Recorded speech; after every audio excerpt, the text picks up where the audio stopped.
Nous, on va monter maintenant en hauteur dans ce conducteur avec, bien sûr, notre consultante de soft skills, Miss Lola. C'est Lola?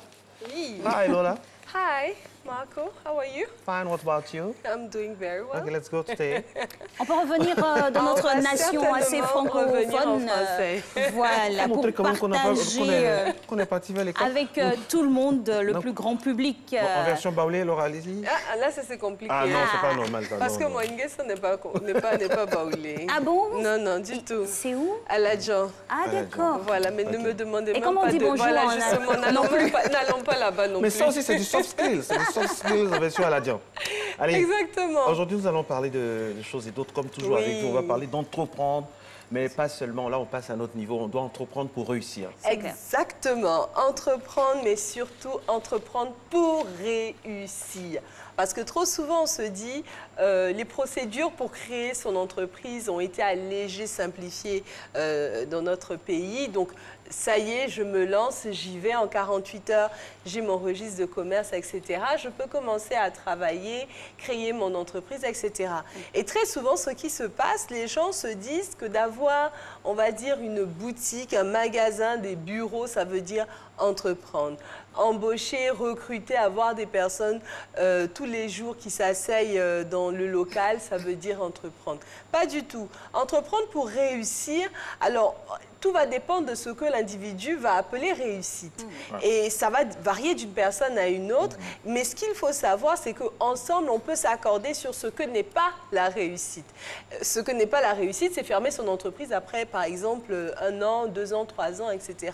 Ce qui n'est pas réussir, c'est par exemple ne pas pouvoir vivre de cette entreprise, c'est-à-dire galérer et être obligé de demander de l'argent à gauche, à droite pour pouvoir vivre, manger, s'occuper de sa famille. Ça, ce n'est pas la réussite. On est d'accord avec cela. Et au-delà de ça, également, ce qui n'est pas la réussite, c'est de stagner. Donc, tout le monde, en créant son entreprise, a justement cette envie de grandir, de progresser, de développer ses revenus. Donc, au moins, on peut s'accorder sur ça. Après, on peut choisir de rester sur une niche, donc c'est-à-dire sur un petit secteur, et puis avoir sa petite entreprise. C'est son choix, c'est le choix de l'individu. Il n'y a pas de souci. Mais il faut véritablement se lancer dans l'entrepreneuriat pour grandir, pour développer des revenus, pourquoi pas créer de l'emploi, etc.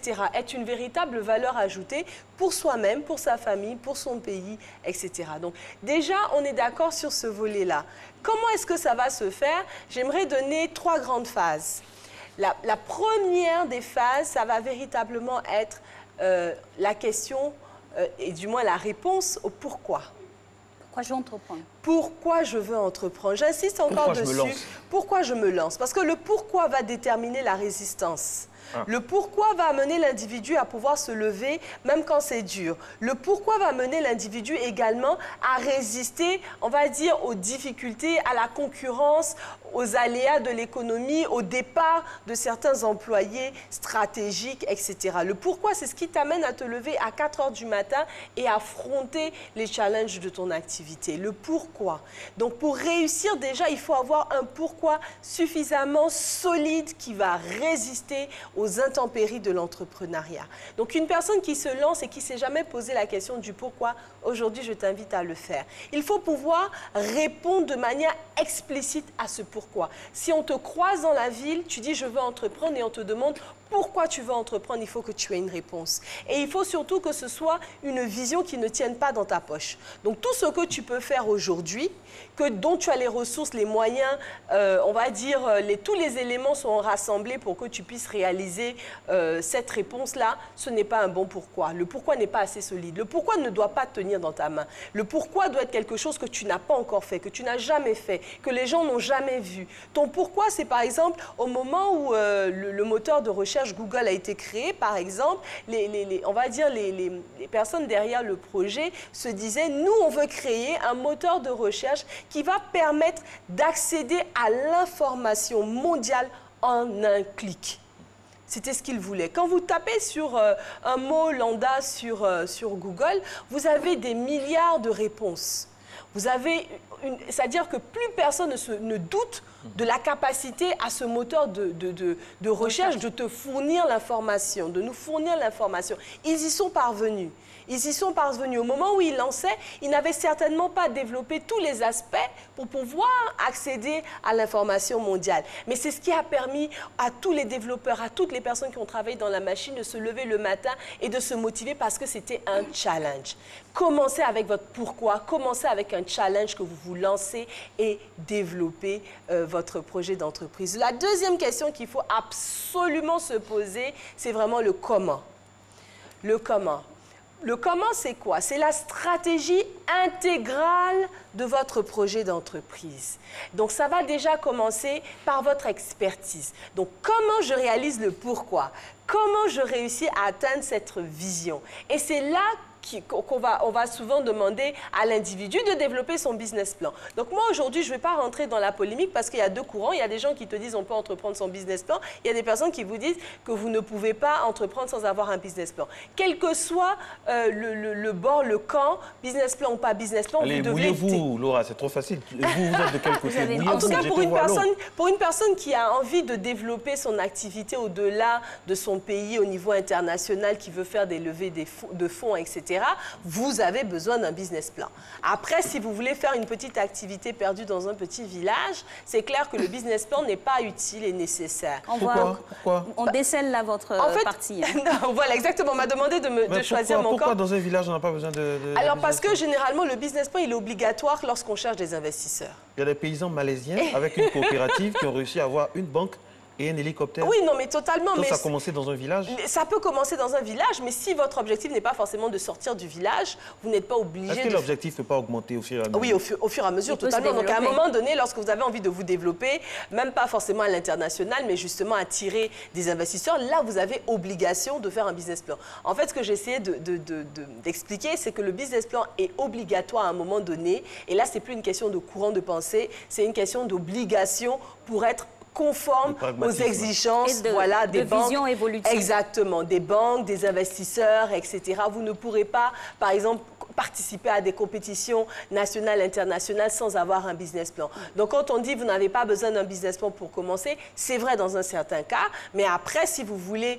avoir accès à certains financements, vous êtes obligé d'avoir un business plan. Donc, je veux vendre mon garbe à choco dans mon quartier, j'ai mes petits sous, j'ai besoin de personne, je vais demander de l'argent à personne, je n'ai pas besoin d'investisseurs. Même mon tonton, même, je ne vais pas lui poser de questions, je ne vais pas lui demander d'argent, je n'ai pas forcément besoin de faire le business plan tant que la stratégie est mise en place. Parce que c'est justement ce que je veux dire. Dans le deuxième point, au niveau stratégie, ce qu'on fait au niveau de la stratégie, le comment, c'est réellement ce qu'on va mettre dans son business plan. C'est toutes les stratégies, tout ce qu'on va mettre en place pour pouvoir atteindre cette vision. Et donc, au niveau de ce comment, nous avons déjà comment je vais le faire, donc déjà, quelles sont mes compétences? Quelle est mon expertise? Donc, très souvent, les gens se lancent dans des secteurs dont ils n'ont aucune compétence, aucune expertise. Ou bien par mimétisme. Exactement. Et ils vont dépendre à 100%, on va dire même à 2000% sur des personnes, on va dire, qu'ils ne peuvent contrôler, maîtriser, etc.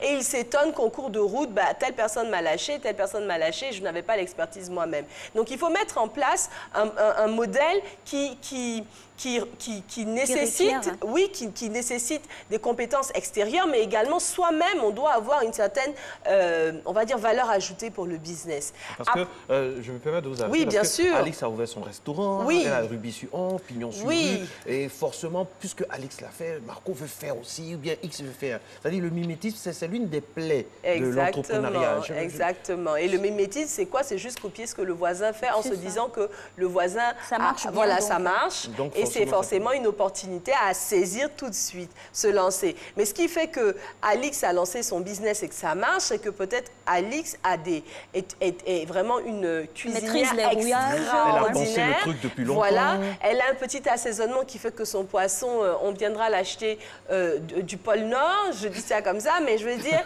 il faut vraiment avoir une particularité, se positionner sur un créneau qui va vous distinguer on va dire de la masse et du marché, de ce qui se fait dans la zone où vous êtes. Donc, il faut vraiment s'assurer que j'ai une certaine valeur ajoutée, il y a une certaine expertise, il y a une certaine compétence. J'apporte quelque chose de nouveau. Totalement. J'apporte quelque chose de nouveau. nouveau. Et il faut pouvoir clairement expliquer son activité. Donc, comme je dis, le comment, déjà, on va commencer avec les compétences et l'expertise. Ensuite, on va détailler l'activité en elle-même. Parce que très souvent, par exemple, Alix va se dire, je veux vendre, je ne sais pas, du garba à choco.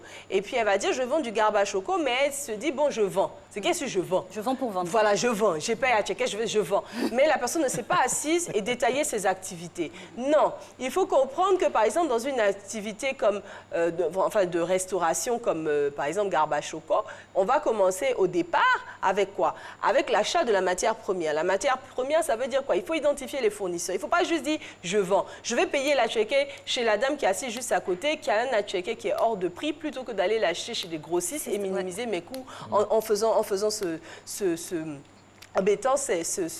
on va dire ce plan en action. Donc déjà, il faut penser à l'achat de la matière première, les intrants du business. Ensuite, vous allez devoir passer à la phase de production, donc dans la restauration, c'est-à-dire préparer. Donc préparer, il faut se demander, je prépare quoi, quand, comment est-ce que je produis le meilleur garba choco de toute la capitale ivoirienne. Après, il faut chercher à vendre. Donc, on ne commence pas à dire je vends garba choco. Non, j'achète des produits, une matière première fiable, de qualité, à bon prix. Je transforme cela en m'assurant que le client sera satisfait derrière. Et puis après, je cherche à vendre, à distribuer le produit. Et bien sûr, un aspect que les gens oublient souvent, c'est la gestion du stock. Combien j'achète pour d'atchecker que je vais stocker, ou bien j'achète quotidiennement, comment est-ce que je mets cela en place? Donc, vous devez lister vos grandes activités. Et à chaque grande catégorie d'activités, vous allez lister également des sous-activités. Et c'est à partir de cet élément-là que vous allez réussir à déterminer vos besoins, on va dire en ressources humaines, en ressources matérielles et en ressources financières. Ce n'est pas dans l'autre sens. Il faut pouvoir avoir d'abord une vision, voir quelles sont vos compétences, définir vos activités, ensuite vos sous-activités et pour chaque sous-activité, définir en ressources matérielles, j'ai besoin de quoi? À la partie de la production, si je fais du garba choco, il me faut une grosse poêle, il me faut ceci, il me faut cela. Donc, on sait ce qu'il faut acquérir.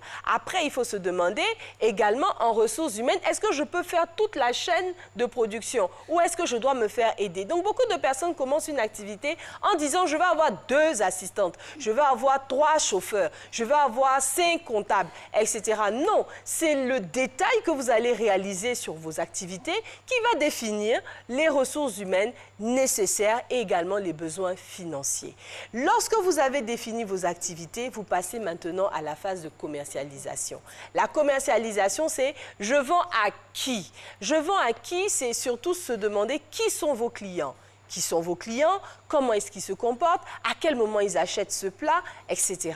Donc, il y a toute cette stratégie à vraiment mettre en place pour penser une entreprise qui va réussir.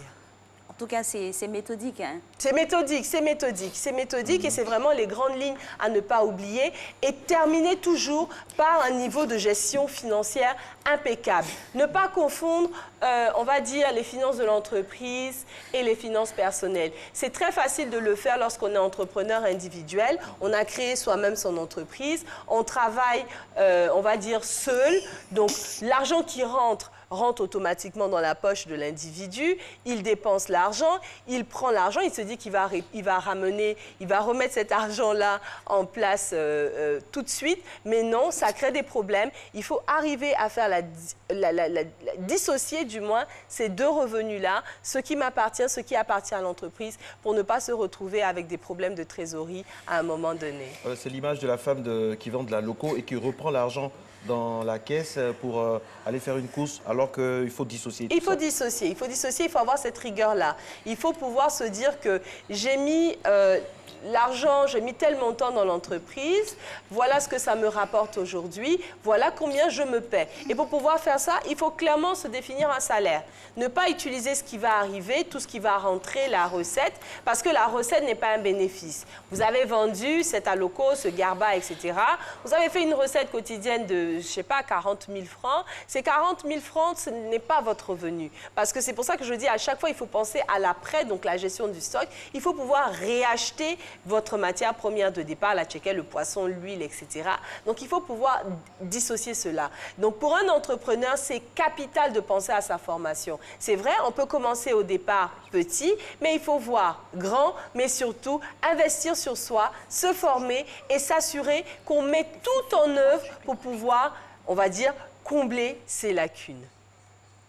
Absolument, c'est très, très, très important. Alors, je rappelle, mesdames et messieurs, que vous pouvez nous envoyer des questions. Hein. Le coach aura encore quelques minutes à nous consacrer et surtout à répondre à entreprendre, mais surtout réussir. Pourquoi j'entreprends? Comment j'entreprends? Qu'est-ce que je mets dedans? Et puis, dans le comment, c'est la résistance. C'est le comment que vous décidez, le pourquoi qui conditionne votre résistance. C'est grâce au pourquoi, demain, quand il y aura des tempêtes, entre guillemets, vous saurez vraiment naviguer et résister et être vraiment en eau profonde sans difficulté, n'est-ce pas? Exactement. Alors, coach, ça ressemblerait à quoi un entrepreneur qui a réussi?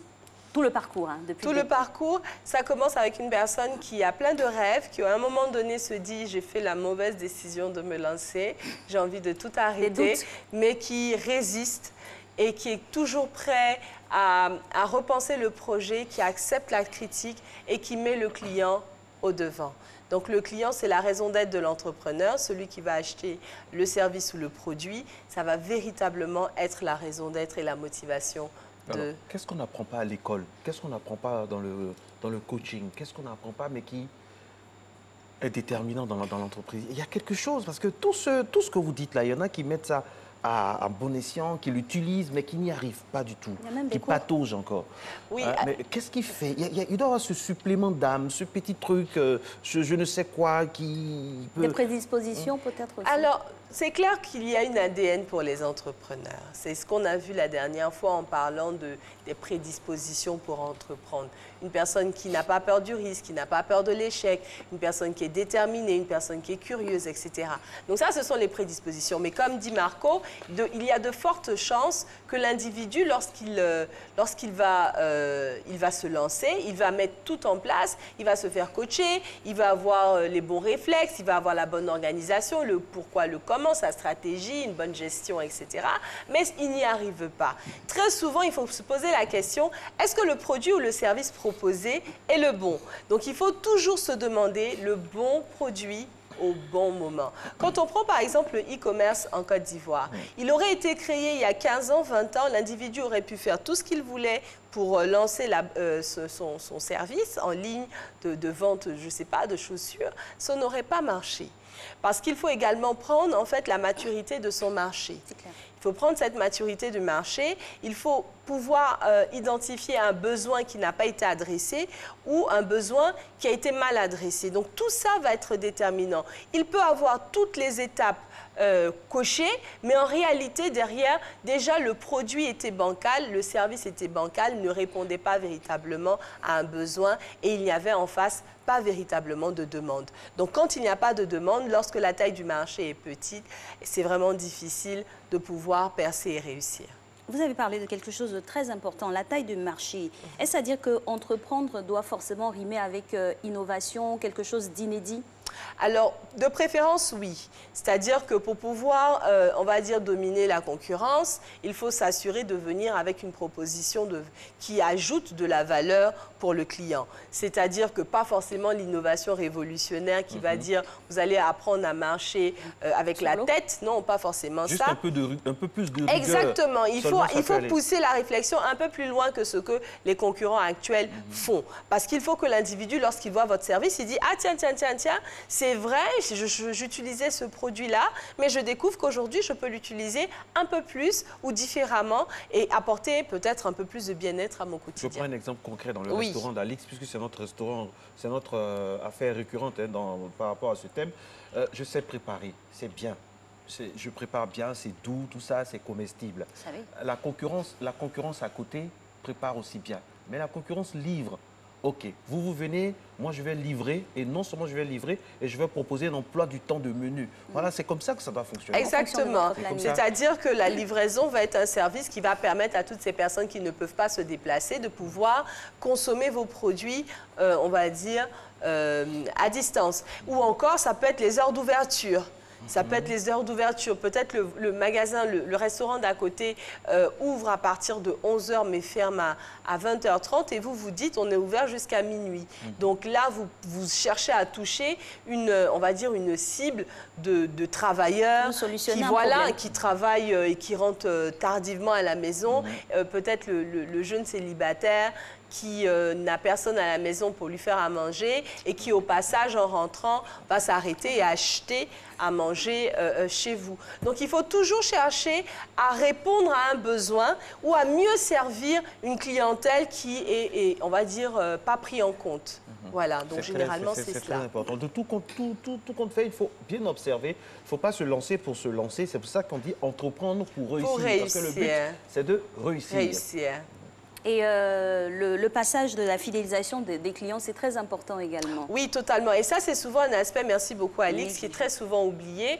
C'est-à-dire que le client est roi. Le client doit être au centre de toutes les décisions, de toutes les actions, de toutes les pensées, la réflexion de l'entrepreneur. Le client. Moi, j'aime bien parler de la passion du client. Un client insatisfait, ce n'est pas juste une personne, mais c'est également des références qu'on perd automatiquement. C'est-à-dire que cette personne-là ne dira jamais aller manger chez Alix. Quand on sait la puissance du bouche à oreille. Exactement. Et surtout dans un monde connecté où la moindre erreur faite dans la vie réelle est sanctionnée dans le virtuel, vous êtes capable de vous retrouver avec une armée de personnes qui combattent votre activité. Donc il faut vous assurer que le client est chouchouté, qu'on prend en compte les feedbacks du client, qu'on s'assure que le client va revenir avec plaisir vers votre produit ou votre service. Dit comme ça, on a l'impression que c'est la dictature du client. Mais non, le client, il a beau être exigeant, tout ça, mais le client comprend, c'est le client, c'est vrai, c'est le client roi, mais le roi respecte ses sujets aussi.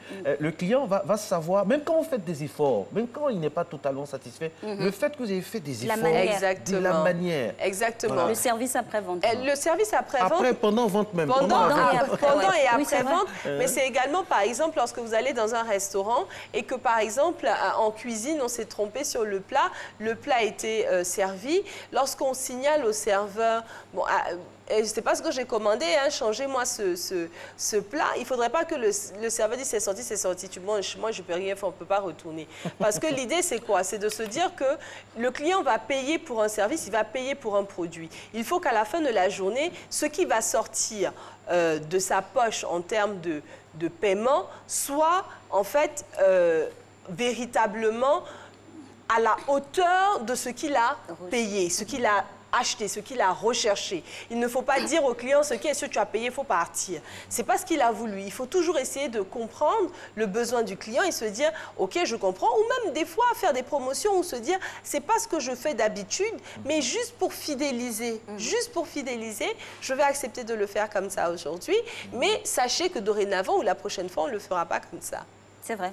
On peut se tromper, hein, mais des excuses bien formulées et peut-être un petit cadeau, ça réussit à faire oublier l'incident. La fidélisation du client est déterminante. Et souvent, on l'oublie. On se dit, on se bat en cuisine, on se bat à acheter le meilleur à checker, on se bat à ouvrir tôt, on se bat à faire tout ça, mais à la fin, le client n'est pas satisfait.